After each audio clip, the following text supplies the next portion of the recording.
Hello, thank you for joining with me. We are with Ken Wapnick, PhD, in his journey through the text of A Course in Miracles.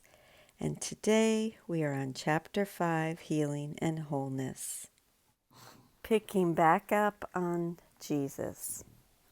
I have enjoined you to behave as I have behaved, but we must respond to the same mind to do this. The mind is the Holy Spirit, whose will is for God always. He teaches you how to keep me as the model for your thought and to behave like me as a result. The power of our joint motivation is beyond belief, but not beyond accomplishment. What we can accomplish together has no limits because the call for God is the call to the unlimited. Child of God, my message is for you, to hear and give away as you answer the Holy Spirit within you. Since ideas are shared and minds are joined, allowing Jesus to help us helps all God's sons. Our joining with Him undoes the ego's insane belief we have separated from love and from love's creation. There is nothing that cannot be accomplished because the single thought of forgiveness extends throughout the mind of the sonship and out to the world that has not left its source in the mind. Still, other passages extend this teaching. I heard one voice because I understood that I could not atone for myself alone. Listening to one voice implies the decision to share it in order to hear it yourself. The mind that was in me is still irresistibly drawn to every mind created by God, because God's wholeness is in the wholeness of His Son. As an aspect of God's united Son, Jesus' atonement is ours, as ours belongs to everyone.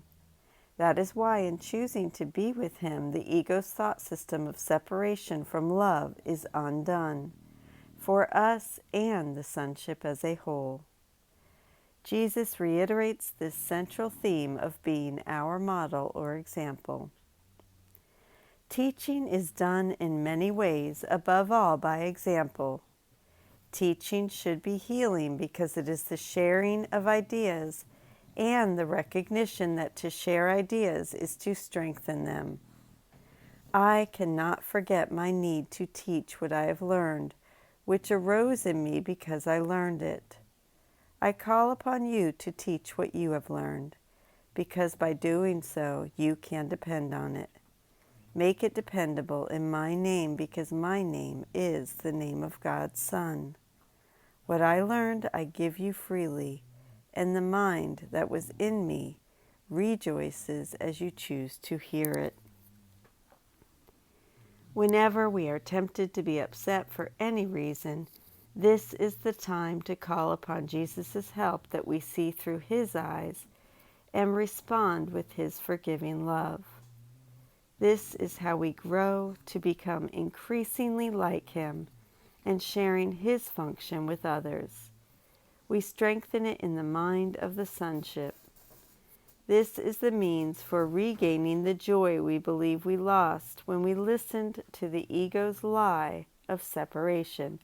Why then would we not teach as Jesus does? For only in that way would we learn the joyous lessons of forgiveness. My role is only to unchain your will and set it free. Your ego cannot accept this freedom and will oppose it at every possible moment and in every possible way.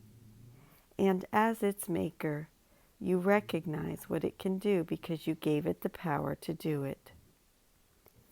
Jesus reminds us here and throughout His course that our decision-making mind is the problem as well as the answer. The ego's guilt and judgment represent the problem of the mind's erroneous choice, and Jesus' love reflects the answer, which is the mind's correction of its mistake. Because He is the symbol of the mind's power to choose right-mindedly, when we unite with Him, we reclaim that power to utilize on behalf of the truth of atonement instead of the illusion of separation. And that is the conclusion of the section Jesus in Chapter 5, Healing and Wholeness, in Ken Wapnick's Journey Through the Text of A Course in Miracles. Thank you so much for joining with me. I love you. Have a beautiful day, and I will see you tomorrow.